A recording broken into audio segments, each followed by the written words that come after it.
Hey everyone, I am Diana Edelman, host of Emergency Drinks, and today joining me on Emergency Drinks is my dear friend, Chef Emily Hersh. Emily, I miss your face, and I'm really sad we're not sitting next to each other having emergency drinks right now. I know, don't remind me. Like every day, I think about you. I think about Tamar. I think about our little group in New York, and I miss you guys so much. But this is if this is as much as I can get from you, then I'm happy and I'm blessed to see your face. Well, I mean, But wait, and it's not so, enough. no, I need to be in person with you. no. So emergency drinks, this is what I'm having today because I'm still working. So this is a Curious Elixir number 5, and it's smoked Ooh, cherry chocolate old-fashioned booze-free craft cocktail. yum. We shall see. We Where shall do you buy see. that? I don't know. They sent it to me. Okay, But I Miss will find Influencer. out. I will find out. You just do this twice and then it's a twist off. There we go. All right. And so what are you drinking? Are you gonna wait before I go into my drink? Are you gonna Yeah. pour it over like ice, or are you gonna drink it straight? I'm drinking it straight because I'm classy. Very classy. I want to know. Take a sip and rate it, and then I will go into my drink. Oh, it smells like beef jerky. It Beef smells very jerky, smoky, is old what I'm trying fashioned. to say. Yeah, yeah, yeah. Okay. That's not a bad thing. Good. Yes. I wasn't sure how I was going to feel about it. I love it. I That love the okay. smoky. So, yeah, I it's love a very good. smoky too. I love a smoky. Now you're giving me all these ideas. Oh, I need to go well, get here, that. let me tell you what's in it. It's lightly carbonated filtered water with dark cherry, elderberry, orange, lemon juice concentrate, extracts of cacao, Mm. shatavari, ginger, chicory, American oak, gentian. I don't know if I'm saying that right. Cayenne, unrefined coconut sugar, organic smoke flavors, and sea salt. Okay, I'll just go make it. I'll just go whip Can that you? up. No. I always send you things. I'm like, can you remake this, recreate this for Oh me, my God, Emily? that would take me like 5 years to remake. I'm just gonna Yeah, go buy it. fair, Okay, fair. I am drinking a little mocktail as well. Mocktail vibes today. Mm-hmm. So it's like, it's also cherry, but the base is this amethyst, like liqueur, blueberry, ginger, and mint. My mom got Okay. it for me for my birthday from Home Goods, Home but goods it's for all good. your It's like, mocktail needs. what? Home goods for all your mocktail needs. All your mocktail needs. Yeah, she got me like 5 different kinds of mocktails from Home Goods, and this is the only one that was good. So that Oh, I know. She tried. But then I made it, I mixed it with this. It's like Cascade. It's my go-to for like adding flavor to mocktails. And then a okay. little bit of lime juice and a little bit of tonic water. That sounds delicious. Yeah, it's good. It's very summery.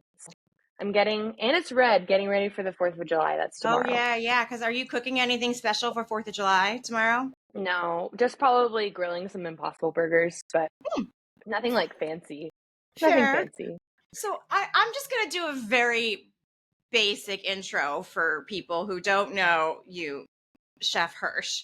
Emily, I met Emily 2 summers ago when Wow. she was the you were brought in to Pure Grit Barbecue to create all the recipes. And if Yep. you have not been in New York City and you're listening from somewhere else, Pure Grit Barbecue was a barbecue spot that was fully vegan and entirely gluten free.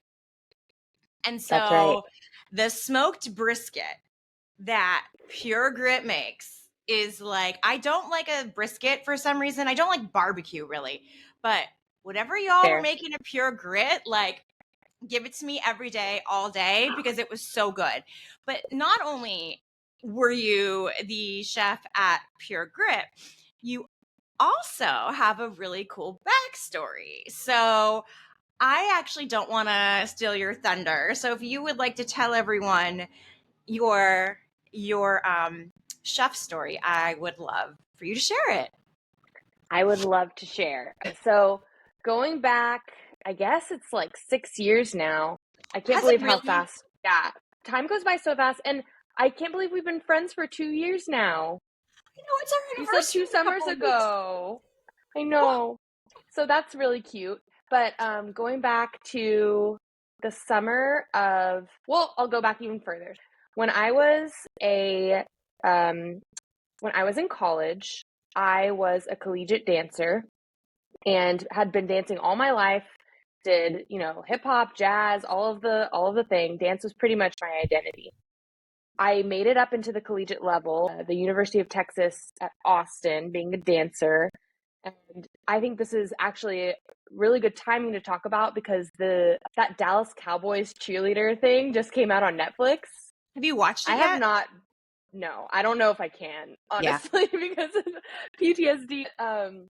But yeah, so it definitely not as intense as the Dallas Cowboys cheerleaders, but it was very, very superficial, very toxic in the sense of the coaches. And I'm sure that you could go watch like Dallas Cowboy cheerleaders and make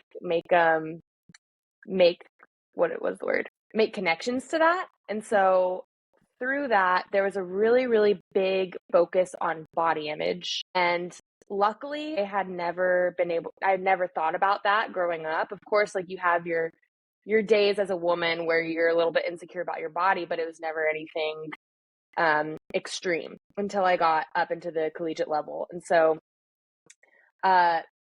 once I started having those like really toxic coaches and the really bad body image, I didn't really know how to feel my body as an athlete either. I miss the New York Oh, Sirens. you can hear. I'm sorry. No, not at all. That It really makes my just heart buzzkill happy. everything. It makes my heart happy, okay? But yeah, so through that, I ended up getting an eating disorder. I didn't know that it was an eating disorder until going to like weeks of therapy. My therapist was like, Emily, I think this is an eating disorder. You need to get this checked out. So I dealt with that as well as being an athlete. What was the eating disorder? It was anorexia Mm-hmm. and binge eating. So it was like the beautiful combination of the Yeah. worst, the worst Yeah. two. I mean, all of them are terrible, but Yeah. so yeah, and I feel like we would need like 5 hours to talk about just like the stigma of eating disorders Oh, we're because totally going to talk about that because I mean, what you and I know this about you, but I think what people don't know about me is that I also have an eating disorder. And so, yeah, yeah, I totally want to talk about all of these yeah, things, but we will get I to that. And this digress. is like, Yeah. this is to build up to the chef Yes. thing because I can't tell my story about being a chef without telling why I wanted to be a chef. But yes, we need to talk about that because that's one of the reasons why I love you so much. And I feel like I can open up to you because we've been through the same thing. But anyways, so I was very fit. Like I was super in shape. I could lift a lot of weights. I could run really fast. Like I could dance for hours. Like I looked like I was really healthy, but I was not. My mind was a mess. I did not know how to take care of my body. There were times where this is really vulnerable, but I think it's important to be vulnerable, Mm-hmm. especially on podcasts. But there was a moment where I remember I was and this trigger warning, by the way, for anybody who has an eating disorder, if this triggers you, then maybe skip the next 30 seconds. But I remember I found myself kneeling over the toilet trying to make myself throw up.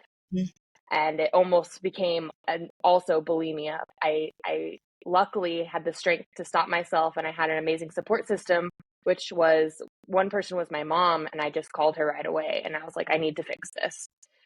So luckily, I didn't get as far as I saw it going with how I was treating myself and how my environment was. So I ended up not making it back on the dance team that next year. Thank God, because it Were they wouldn't have been. weighing you? Like, were they They like checking you no, in? they weren't weighing, but they were very. It was very manipulative in the way that they don't need to say anything. They just make the comments. They walk into the practice. They give you the up down. There was one point where they told me that I needed to dye my hair brown because they didn't think that I was performing well as a blonde. They said you perform better as a brunette. What does that Obviously, even mean? Like the I don't audience know. likes you better as a brunette? You move better as a what the fuck? Yeah. And this was going back from the year before. I was on the dance team at a different college, and the environment was amazing, like so supportive. The girls supported each other. Body Yeah. image wasn't even part of the dancing. And I felt unstoppable. Like I felt like at the highest peak level I was at dancing. And it's crazy. It just shows you how much an environment can infect such a malleable mind of an 18-year-old. And Ugh. so it just like they put it in your mind like you're not good enough and you're gonna have to prove it. And that's not how you should treat, young women. Like We're you should be building them so, up. I mean, up until we're 23, our frontal lobe or something, it's not even fully developed. And we Right. start getting told as little kids, you're fat, you're this, you're Mm-hmm. that, you'd look good if you lost weight. What are Right. these people, what they're doing to Yeah. these to kids just Yeah. is so destructive. Right. It really, really is. And so that didn't make it back on the dance team, which was a blessing in disguise. I Yeah. was torn up about it, but that gave me the space to really focus on healing. And so therapy, I went into an outpatient recovery center where I got to meet other girls with eating disorders, and it wasn't an environment that I necessarily thrived in, but I do remember this one moment where we were in their kitchen it was called the Eating Recovery Center. So they had a kitchen, and one of the activities that we all did together was we cooked. And one of the things we cooked it was a baked brie with like a jelly on top or something like that. And I was just like, this is so fun. We're not worrying about what the food is. We're just like, it's a community. We're all being vulnerable together, because this was all really hard for us to be like, oh, we're baking something that's like fatty, like quote Yeah. unquote, or whatever. It was really good exposure therapy. And that was the first little seed that was planted in my mind of like, whoa, cooking can really, really heal. And I can already tell that it's healing me. And so after graduating, I didn't really know what I wanted to do with my life. So I found this culinary school in New York that was 85% plant-based, because throughout that journey, I also became a vegetarian, which was another reason why, like, let me start over. I became a vegetarian, and that really spanned another passion, because vegan and vegetarian cooking is so creative, and I never experienced that kind of creativity before in cooking. And so I opened up a whole new world pretty much of food. And so I attended this culinary school, absolutely loved it. After that, I was planning on becoming a private chef, but we all had to do an internship. And so I interned at this restaurant called Dirt Candy that is in the Lower East Side of New York, and now has a Michelin star. Didn't have it when I was there, but I'm still going to say that I worked at a Michelin star restaurant. I think that's okay. Yeah, I think it counts.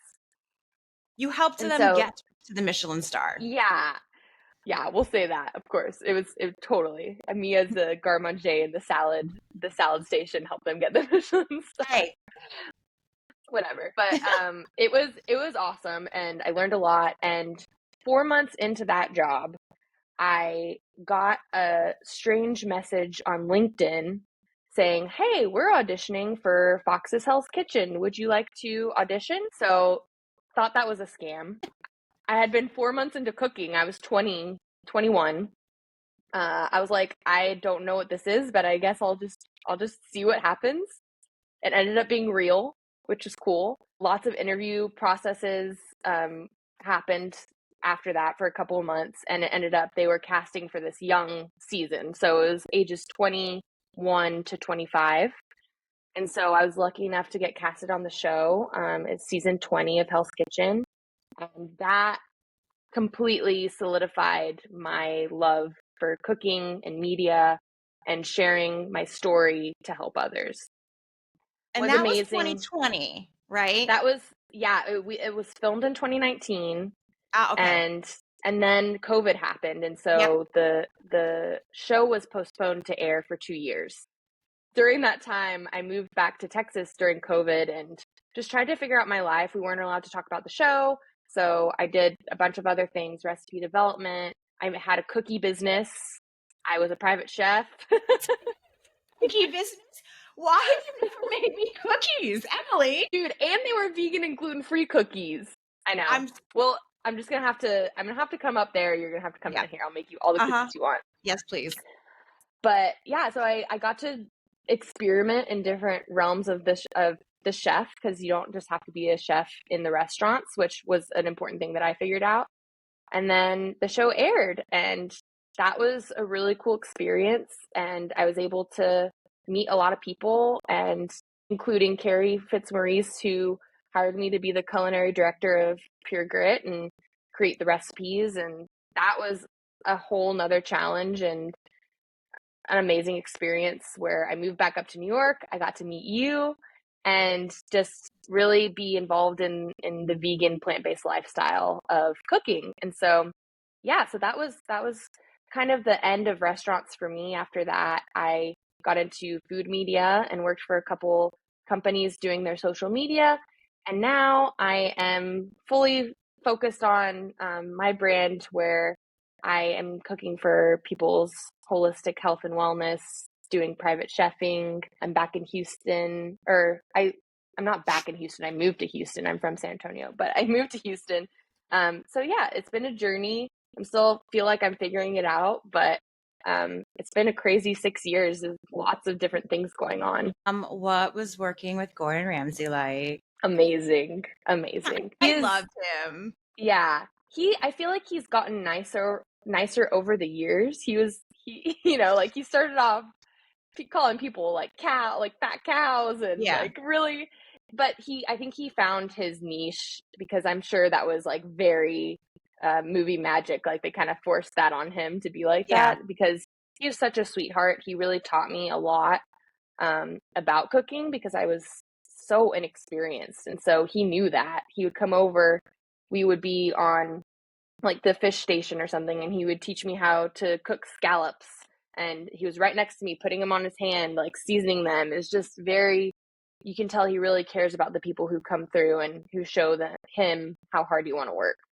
So it's amazing. I look up to him. He's definitely one of my biggest mentors that I've ever had. And yeah, he's awesome. And he did tell me that, do we cuss on this podcast? Yeah, you're fine. Go ahead. Okay.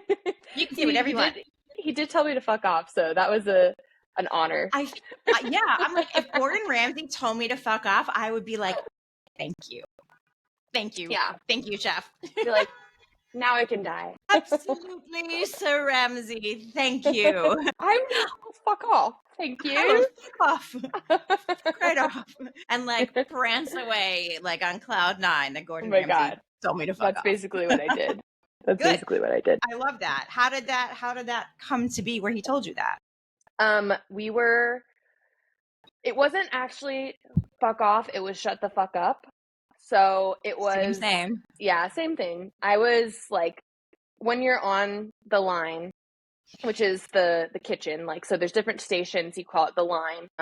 I was on one station, and we're supposed to be telling Gordon Ramsay how long it is until the dish is going to be ready or whatever. And so I think I was making risotto, and he asked me how long it was going to take. And I go, 6 minutes, chef. And he goes, don't give me that bullshit. And I was like, okay. And so I was like, sorry, chef, 6 minutes. And so he walks away.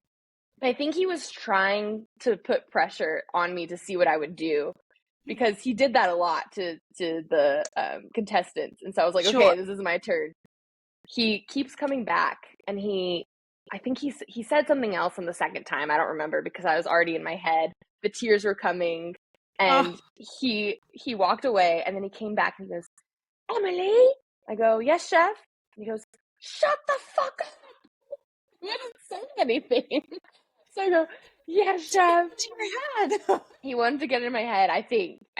But it was really, half of me was like, oh my God, he told me to shut the fuck up. This is amazing. The other half of me was like, Emily, you're a piece of shit. Like, shut the fuck up. Like, you're crashing and burning. So it was really, that was funny. But I remember it now fondly, because I see it like out from the outside in. I'm like, that was a really cool moment. Like, working for him in a tense situation. It gave me a thick skin, and now You have to be like to work back of house. I feel like you better have like the thickest skin in the world. You know, I grew Yeah. up in the restaurant industry 20 years ago when sexual harassment was like legal for all intents and purposes, and you know, people could say whatever they wanted to you. They could grab your ass. They were so wholly inappropriate. Didn't matter if Yeah. you cried. Better if you cried, actually, for them. And Yeah. it was a really abusive situation. So you really Yeah. do, especially now. I doubt kitchens are still like as bad as they were when I was in the kitchen, but I believe still, that. Yeah. it's a tough place to be, and you really do need to have thick skin. Yeah, especially for a woman, and I think Yeah. I agree with you, like, it's definitely getting better, but I do remember the same kind of things happening when I was a line cook. I would have a man line cook the same level as me, Yep. if not at a lower station than me, come up and, like, tickle my side. Be like, Ugh. Don't touch What? me. Stop. You can't do Why? that in the corporate industry." And there's like the whole issue on mental health and having like an HR department Yeah. in the restaurants, which maternal leave and all of that. But I do think it's getting better. I think that what I've been seeing, there have been a lot of women coming up to the forefront and fighting Mhm. for those things. So Yeah. that's really good to see. Well, I feel like chefs, including Mario Batali and David Chang, who just had that whole thing come out, they're not being held as accountable as I think they should be. Maybe Batali a little bit more because he was the first one to really kind of get called out. But like David Chang, he's everywhere still. I think he apologized, a very piss poor apology a couple years ago, Yeah, but reading that, none of it shocked me. It was just sad. yeah, And I felt really bad for the people in the kitchen and the people that yeah, are victims of that, because it's abuse. And right. it's troublesome. And it's troublesome to me that they still get away with it. Like, it's still Yeah, acceptable. Like, he was yeah. never canceled. He had a one bad eater article about him. And Hmm. it's crazy to me. But I do want to ask you, as we're talking about body positivity and weight, because and I actually have a separate podcast where I'm just kind of talking about my history with obesity and weight loss. But as you said, you have a binge eating disorder, and so do I. And I never really realized what it was until like 3 years ago when I was in, or 2 years ago when I was in therapy here in New York. And I had started talking because at that point I weighed the most I've ever weighed in my life. And I literally would just order food to eat to feel better about myself, because it was the one thing I could control. I can't control the way I look. I can't control my weight, but you know what? I can control what I put into my body. And what I want to put into my body is some fucking pizza right now, you know, or a Yeah, Jarrell's burger or right. fries or all of it, you know? And I came to realize that I wasn't hungry for any of these things. And being a food writer, because I've been a food writer since 2015, you're Hmm. constantly given food. Like, chefs come up to you and they bring you out the entire vegan menu because they want you to try it and photograph it and write about it. And I would eat all of it, all of it. And I would just say, oh, I can't wait to go home and take a nap and go to bed.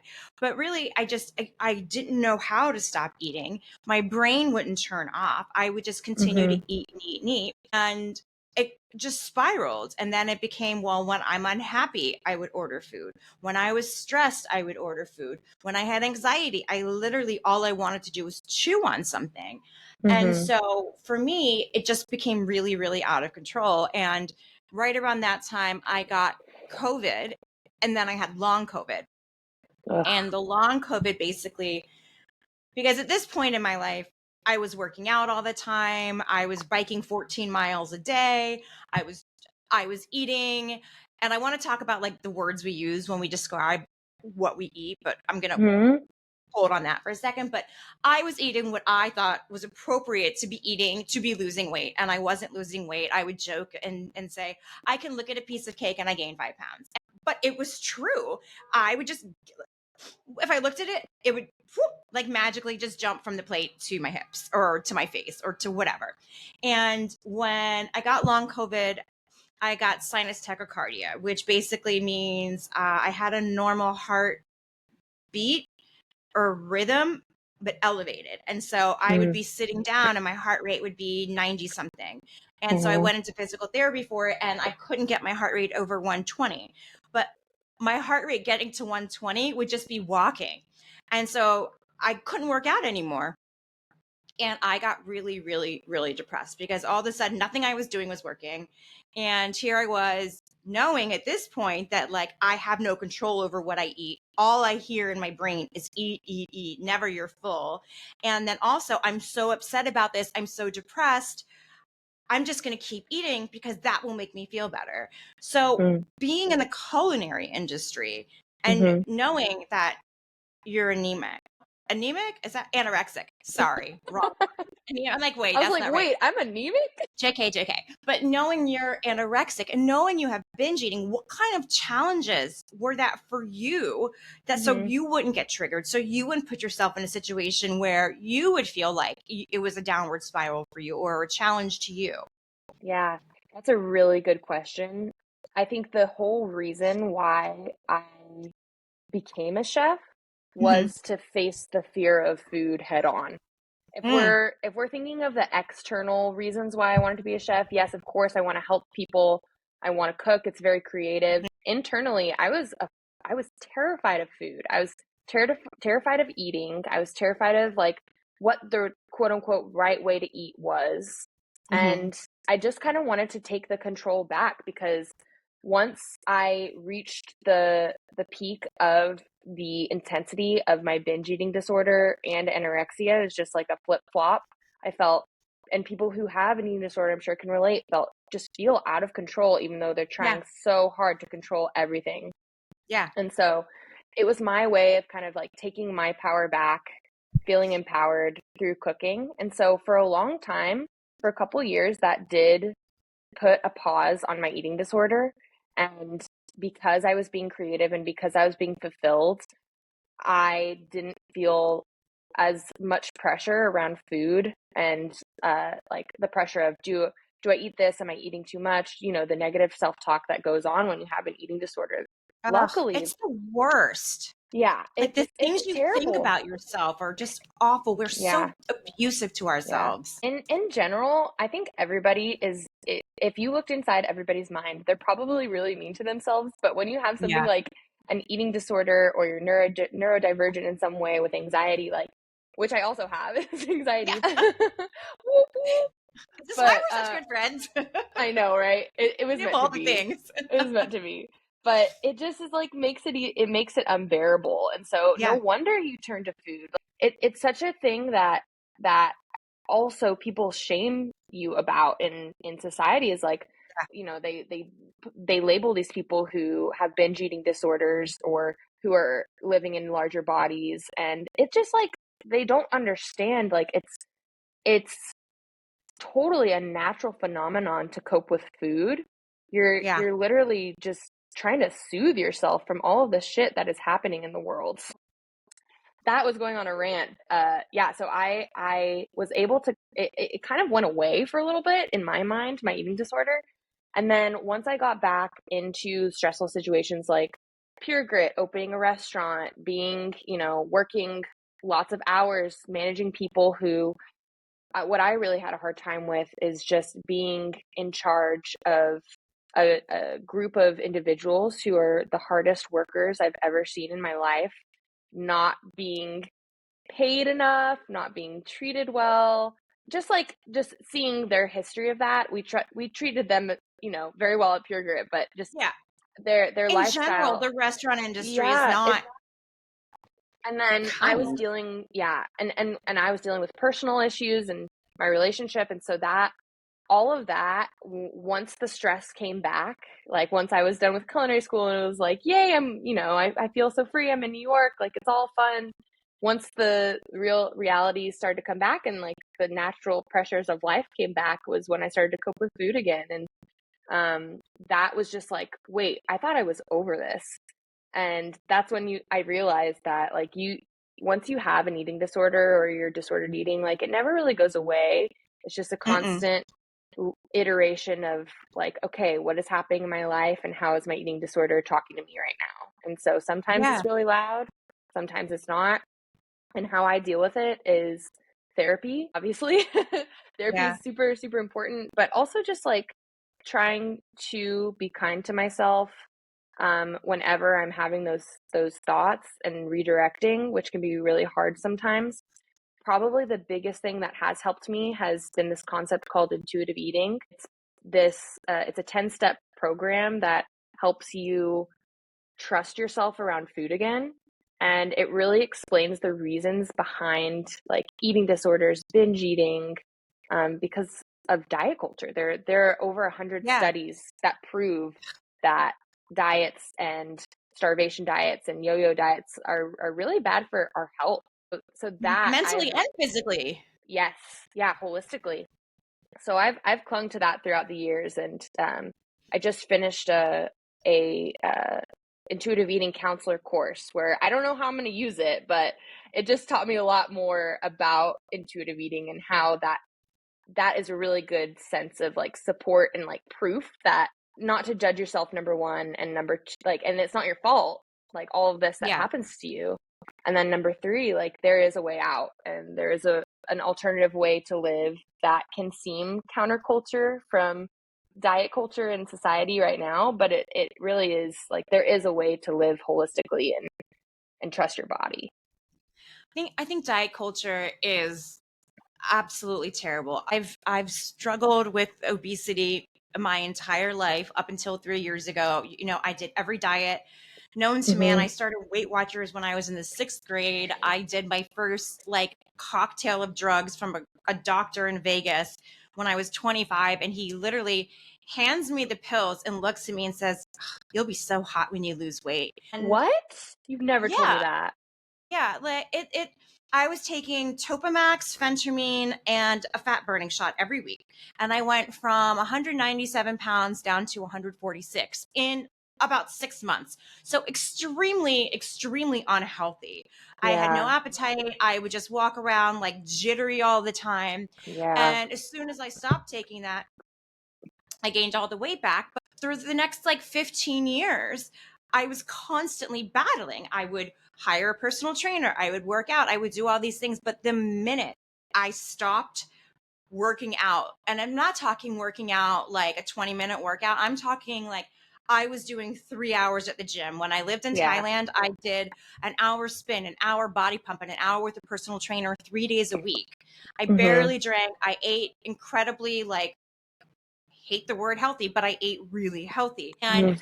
the minute I stopped working out, my body was just like, whoop, and I would balloon right back up. So I started really researching about obesity. And it was right when Ozempic came out and Mm-hmm. Mounjaro. And a friend of mine was on Mounjaro, which is, for people that don't know, it's a GLP-1 inhibitor. And it basically slows gastric emptying.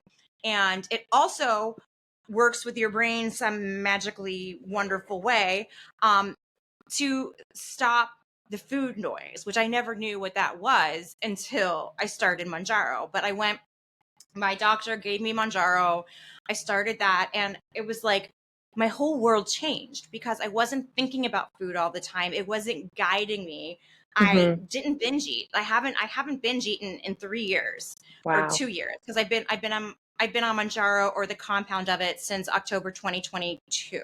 Mm-hmm. So, and I've lost 60 pounds. And this is a drug I'm going to have to be on the rest of my life, because obesity is a chronic disease, and I never want to put my body through that again. But during that time, I've become so much more conscious of the way I speak about weight, about bodies. Mm-hmm. I even told my mom, because my mom likes to use the word healthy a lot. I'm like, Mom, that's a word that really, really triggers me now. If you say something's healthy, it makes me feel shame that what I'm eating isn't necessarily healthy.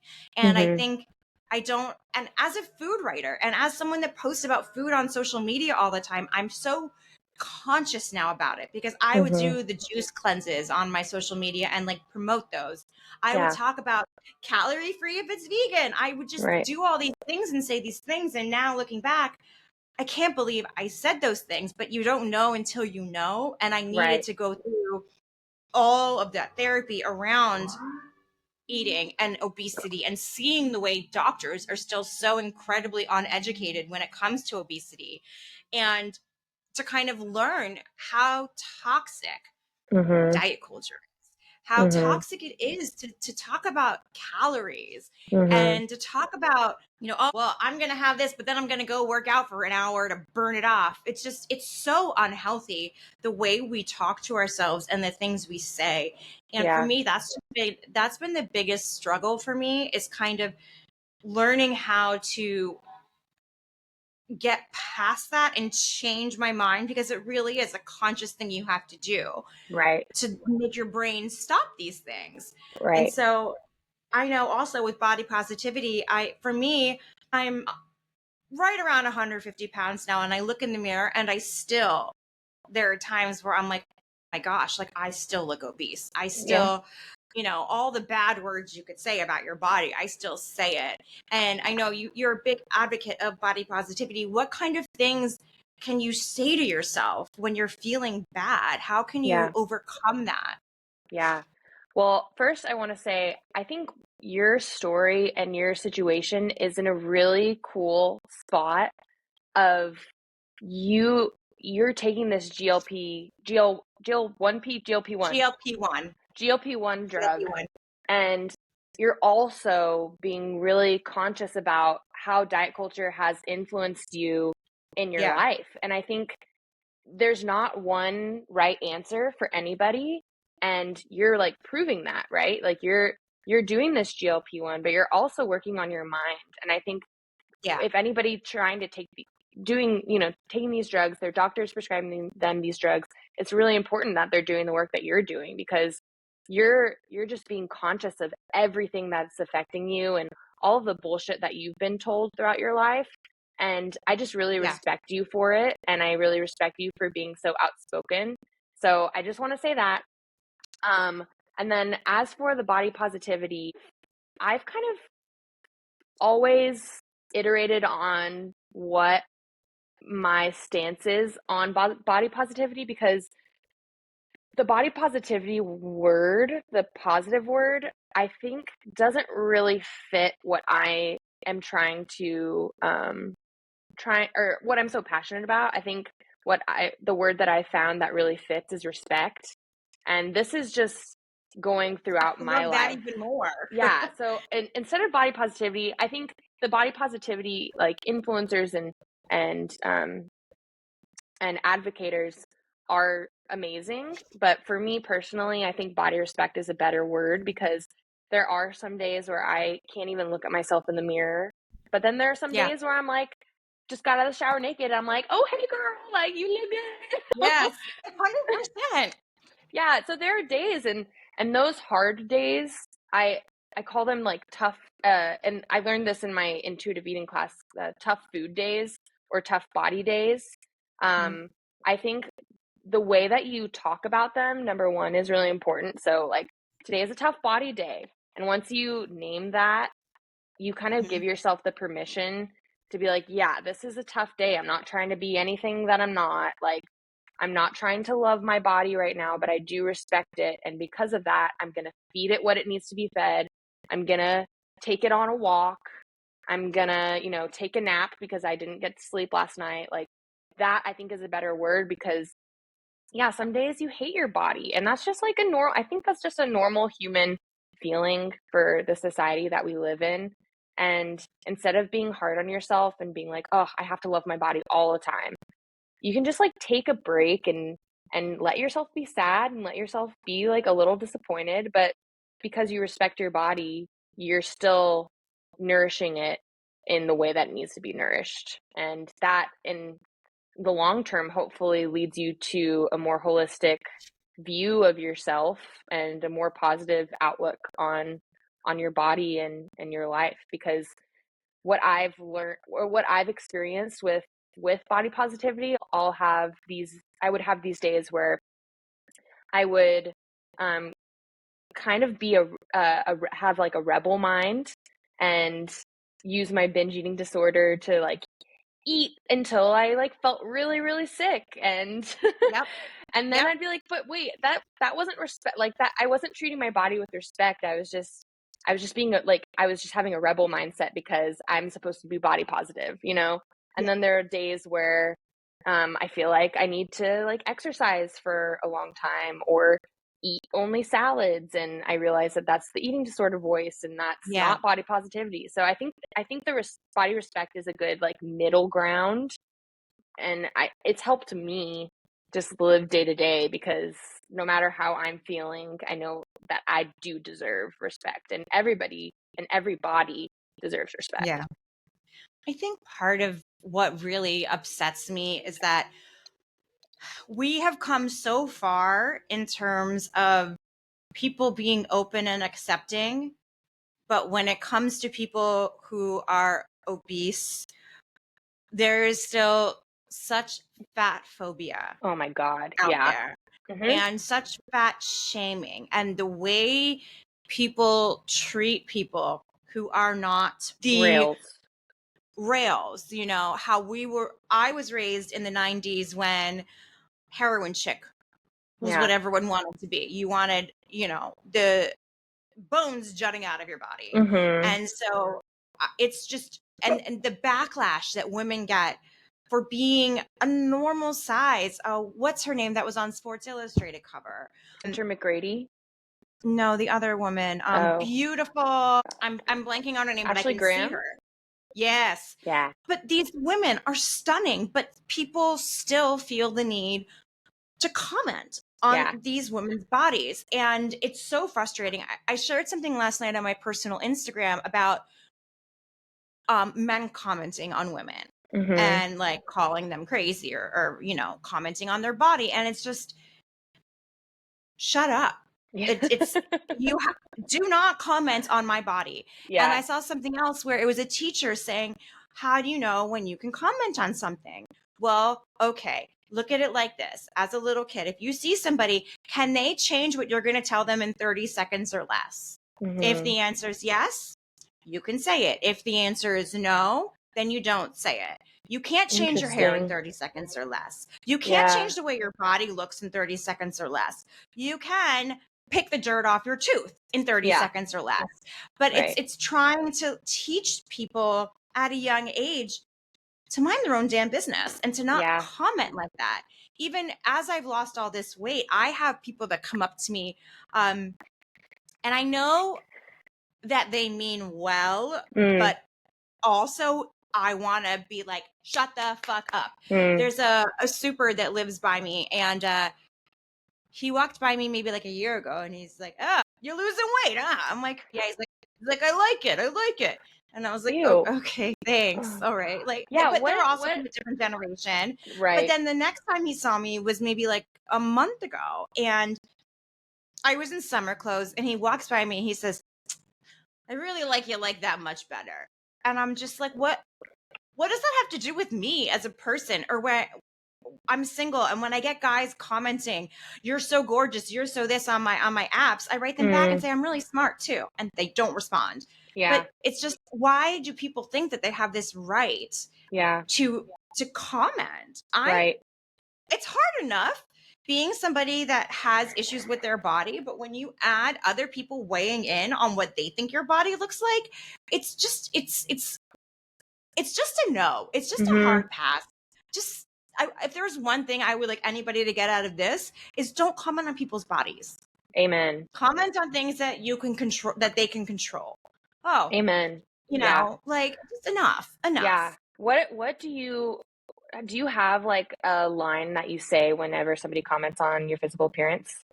No, no, because I'm scared. I'm Yeah. too polite. I'm working on boundaries, and there are certain things I will say. Mm-hmm. If you're talking to me about politics, if you're talking to me about Palestine, if you talk to me about my body, I'll be like, thanks. See, I'm the What do you, same. Like, I don't have how a do you, line.